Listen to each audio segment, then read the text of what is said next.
All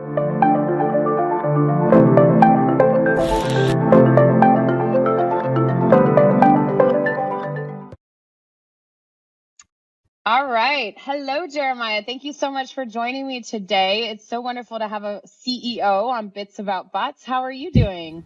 Hi, Paula. Doing great. Thank you.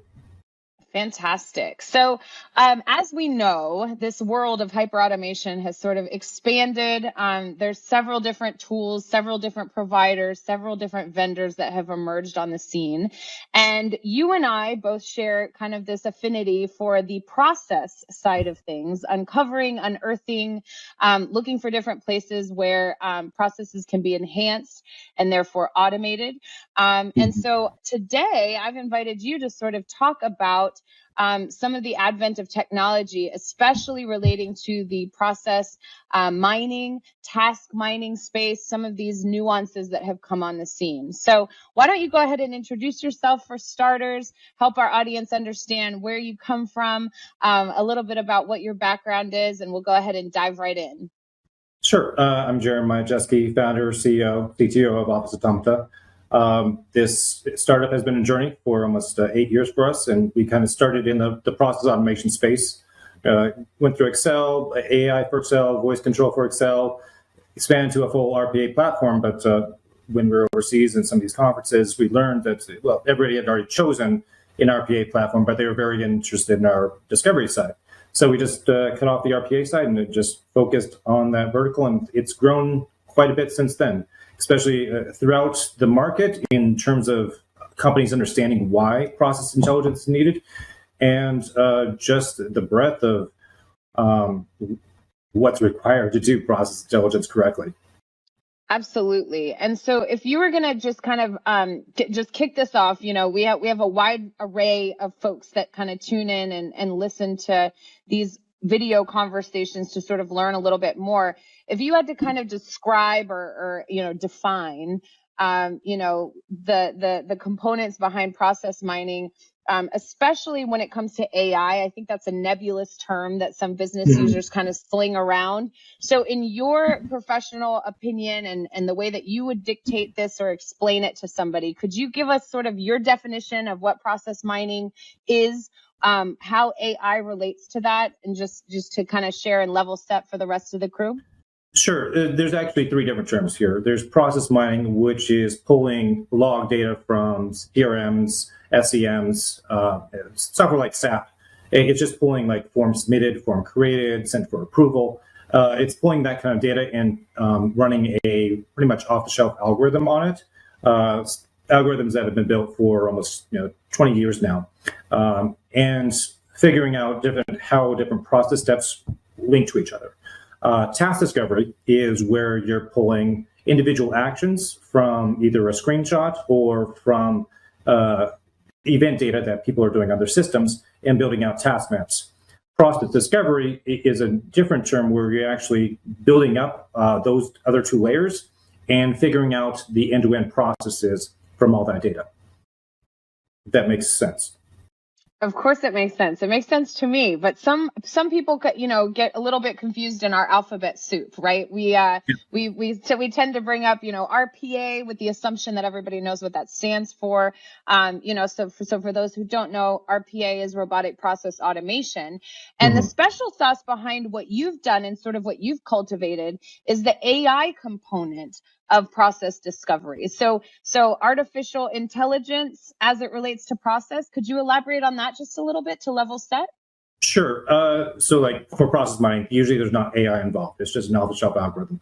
For visual process discovery, something that UiPath or Fortress IQ is doing, they're using AI to figure out what's in a screenshot of a task or a step of what a person's doing. We're using AI in a different way, as in fully unsupervised, as in the AI learns by itself.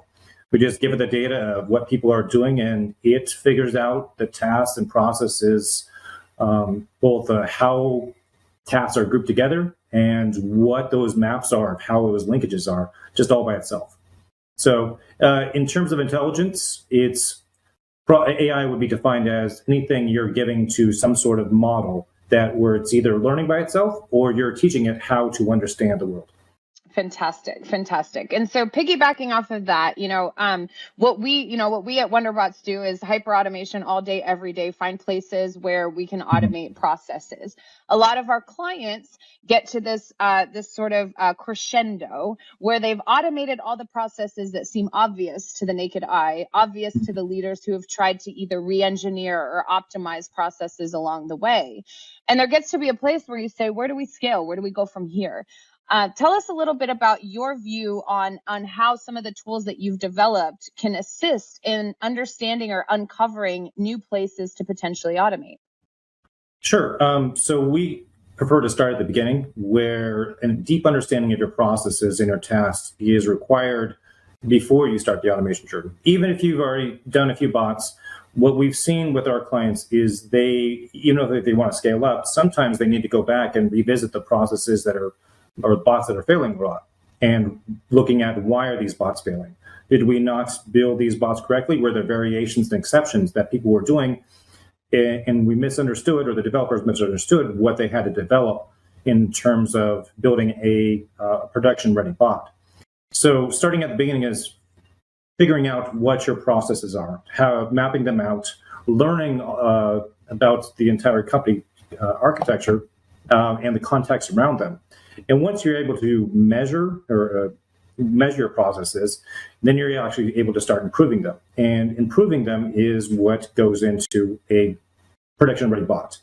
A lot of the processes we see with our clients, they are very unstandardized. They're maybe even before that, they are using outdated apps that wouldn't be ready for a bot to use. So there's actually a digital transformation piece even before that. So uncovering all these pieces, from digital transformation to improvement to standardization to building, to having process that's optimized and ready for automation, is what we call the automation journey. So even if you're at the end and you're looking for more places to build bots, you still have a journey to go through of looking for other improvement or processes ready throughout your company that you can start automation. Absolutely. And what we always say is that if you don't have an active pipeline, of what your next automation candidate is, that's where you risk, the chance of kind of incurring technical debt or not being prepared to explain the ROI when it's time to renew that bot license, right? Or to expand it, or to ask for more. So it's always important to have that, that readily available. So Jeremiah, let's take it back one step. It's always interesting to me to find out how folks wind up in this automation space. Recently, I interviewed a client that went from internal audit to running a center of excellence. You wouldn't typically think of that as sort of a career trajectory. So tell us a little bit about how you got into this world. What started it, and why are you here? Sure. I was a program manager for the Air Force. I worked on the stealth bomber. I worked with special operations, doing research and development for them. I worked on satellites and satellite control. Commissioned officer for 6 years, another consultant for another 3 years. And I always figured if AI was watching me and learning what I was doing, it probably could do half my job. So I left the Air Force and started just trying to automate my old job. And Excel was one of the first, one of the applications I used a lot. So we started there. Fantastic. So when we were talking about the preparation for this interview, you and I sort of went back and forth on a couple schools of thought with how to automate versus how to think through the strategy. And I think we both agree that there definitely has to be a roadmap, right? There definitely has to be a strategy in place. There definitely has to be a pipeline of automation candidates, and or the ability to have a tool that's going to extract or reveal some of those next places that we should automate. But one of the things that we sort of talked about, and I thought it was a fascinating take, and I'd love for you to expand on it, is should you automate first and then solve for the outliers? In other words, group together all the places where a process could ultimately, be automated to uncover kind of a bunch of them, leave the outliers to be what we solve for. Or do you believe that there should be a place or an exercise of process improvement or even re-engineering prior to something being automated? So we kind of had perspectives on both of those, and I'd love for you to share those if you could. Well, it could be both, and we've encountered both with our partners. Some prefer to look for all the improvement opportunities first, and others want to do re-engineering for the existing opportunities. It's really up to where the company is at in their improvement or automation journey. In general, what we like to see is a close working relationship between the improvement department and the automation COE. To build that pipeline out, you will have improvement candidates that process mining or process discovery will identify, and building out that constant pipeline of we found something to improve, let's standardize it, and then we can pass that off to the automation COE. And then with the active candidates, they can go ahead and automate what they can. Sometimes you won't have a full process to be able to automate. It might just be a few tasks that are bot ready, and they need to improve other levels of those tasks to standardize them, or they might just be too complex and they need human intervention. It's really up to the end client what they feel like is best. Well, and really what the value is, right? So it really comes down to are we going to be automating building blocks? In other words, Legos perhaps of these tasks as you described, places that we see that could maybe build upon each other for a later end-to-end process automation. Or is there something that, that could be materially valuable and very quick to develop and deploy?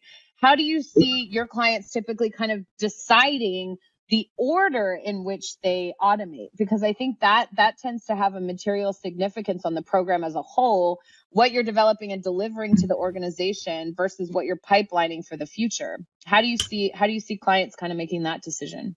It depends if they have the building blocks already ready. So clients further along in their automation journey will have some building blocks ready, or they'll use Wonderbotz building blocks, and they can put those in where they're have the biggest impact. Others are just so early that they're in their digital transformation stage that they just need to go all the way back to the beginning and rethink their processes, where they need to change out some other software to make it automation ready.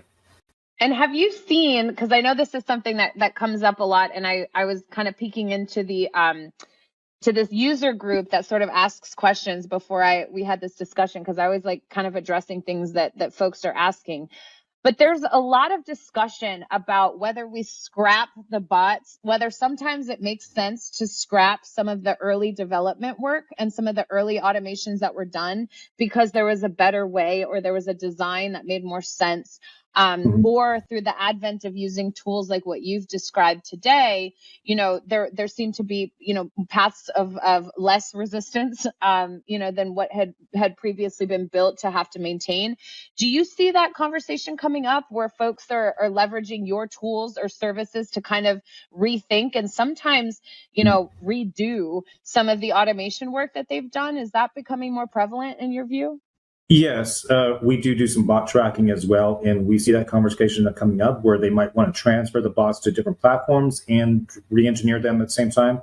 Also, no-code has become bigger in the marketplace, where a lot of these RPA platforms don't have APIs readily available within them, but some of these no-code platforms do. No-code APIs sometimes can be a bit more robust. Those APIs do change as well, but it can make automations faster and more long-term production ready. So we do see these conversations happening with the clients, with RPA versus no-code versus re-engineering. Yes. Yeah, and that's what we're seeing too is sort of folks either thinking through multiple RPA platforms. It used to be that you stuck to one and you were completely beholden to that RPA platform.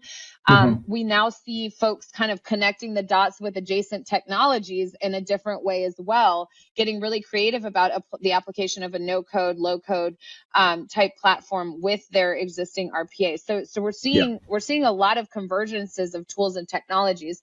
What would be your advice for the rookie right? The person that started off that hadn't come across production roadmaps or product roadmaps, right? That maybe weren't ready yet, haven't had to kind of see the ebb and flow of best practices, kind of changing the way that we describe the best practices after we've gotten smarter, right? As vendors and hyper automation providers, and in the community itself, the doers of sort of building these bots and adding the smarts, on the front end or the back end with different technologies.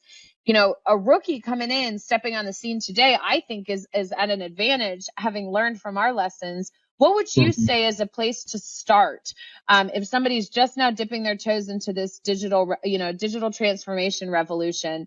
All these adjacent technologies, this alphabet soup of different tools that we've started to promote and explain in the marketplace. Where would you say to start if you were going to advise somebody, one of your clients, for example? Work with a good partner.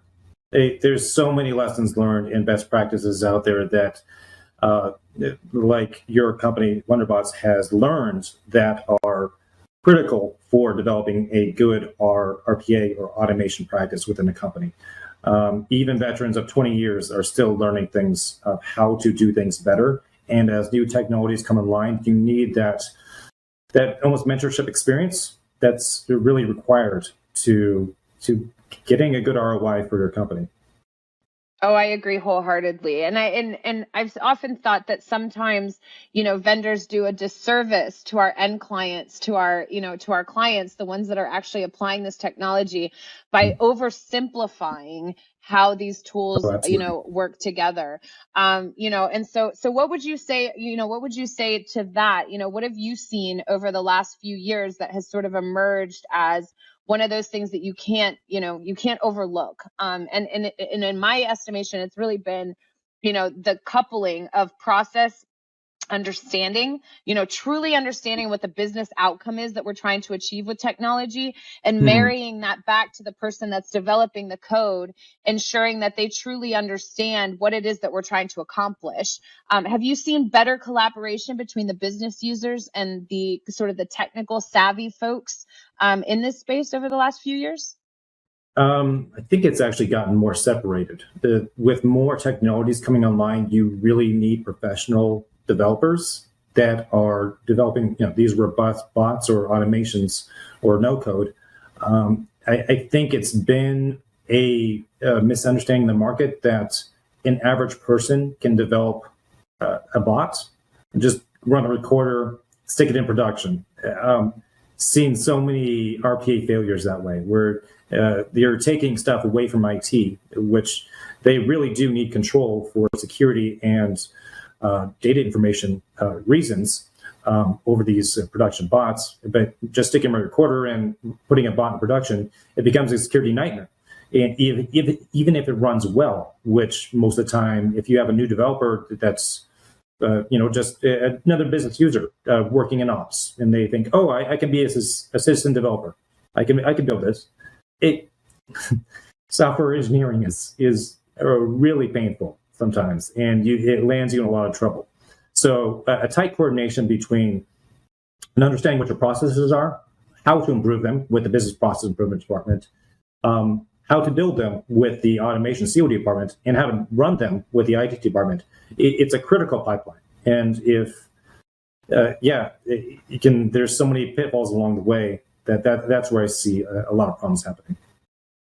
No, absolutely. And I would agree with you that the more, that it is separating a little bit more. Everybody's becoming autonomous again and siloed. And at the very core of what automation is intended to do is to connect, right? It's intended to connect dots. And ironically, the people associated with the different fragments of the process actually getting automated and working using these tools are beginning to kind of converge, go away from each other and not converge quite like we had thought. So we're seeing that a lot too.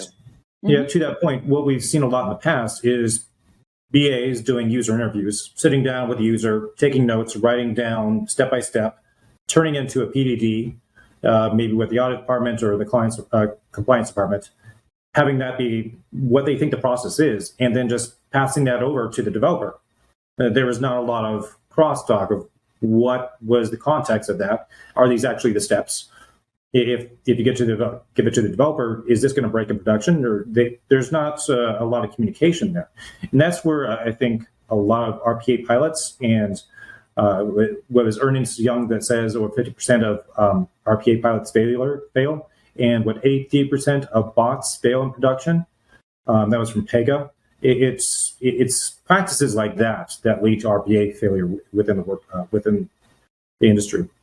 Absolutely. And I couldn't agree more. A lot of what we do, especially in the finance and accounting space, for example, you mentioned security and the importance of understanding that these digital workers, in essence, right, these bots, they're logging in, they should have the same security protocols as, the rest of the employees. And so why wouldn't you onboard a digital workforce the same way that you would a human workforce, And I think that's the conversation that we have to start having is that there's more of a personification or a tangible understanding that these are actually workers, and not just a tool stack, that we're putting together. Because you're absolutely right. It's the same type of continuity required to kind of get the job done. So as we kind of wrap up here, I wanted to just kind of ask one last thing of you, if you could give your 360-degree view, but also understanding it from the trenches. For folks that are at a point where they're really trying to identify what their roadmap should look like, right? We've all said, automation is here to stay. This isn't going anywhere. We're only getting better and more savvy at how we kind of connect all the dots. What would you say, to kind of be mindful of, and or what kind of things to adopt perhaps as a mindset within an organization to be continuously monitoring and looking for places to automate and to improve processes? I think that's always been kind of a staple within organizations is how do we get better? How do we scale? How do we prepare for growth? How do we onboard new clients? How do we onboard new vendors? But with that automation lens, what would you advise and how would you give, direction for what to continuously think of so that you're constantly scaling and you're always making sure to have a program that's delivering value as opposed to just being viewed as another cost? Well, I will say that process intelligence should be at the forefront of your mind. It was Peter Drucker that says, if you can't manage, or you can't manage what you can't measure, and if you can't measure it, you can't improve it. And a corollary to that is Bill Gates saying the first rule of any technology used in business is that automation applied to an efficient operation will magnify the efficiency. Second is that automation applied to an inefficient operation will magnify the inefficiencies. So we see this time and time again where bots being put in production that are magnifying the inefficiencies. And to go back a step, to be able to reduce those inefficiencies, you need to be able to improve those processes beforehand. And to be able to improve it, you need to be able to measure it. So the process intelligence is right there at the core of RPA, of learning what your company's processes are so you can build that pipeline toward automation. Otherwise, you're risking more than a bad ROI, a failed pilot, or just a failure to get anywhere in the automation world. I couldn't agree more. I think that was beautifully said. And, the last thing we want is for any of our clients to approach that renewal spot and have to say, ooh, I'm not quite sure what value we delivered, and have to revisit, an entire strategy. You should be well on your way by the time you're renewing a bot. So hopefully that's the takeaway. Building more. Or building more. Yeah, you should be self-sustaining at a certain point. It shouldn't be break even. You should be paying for your own program. And so maybe that's a follow-up conversation we can have about getting that ROI at scale. Well, thanks so much for taking the time, Jeremiah. I really appreciate that you were able to contribute your insights. Your career trajectory is so fascinating. I think everybody will get a lot out of what you've shared with us today. Thanks so much.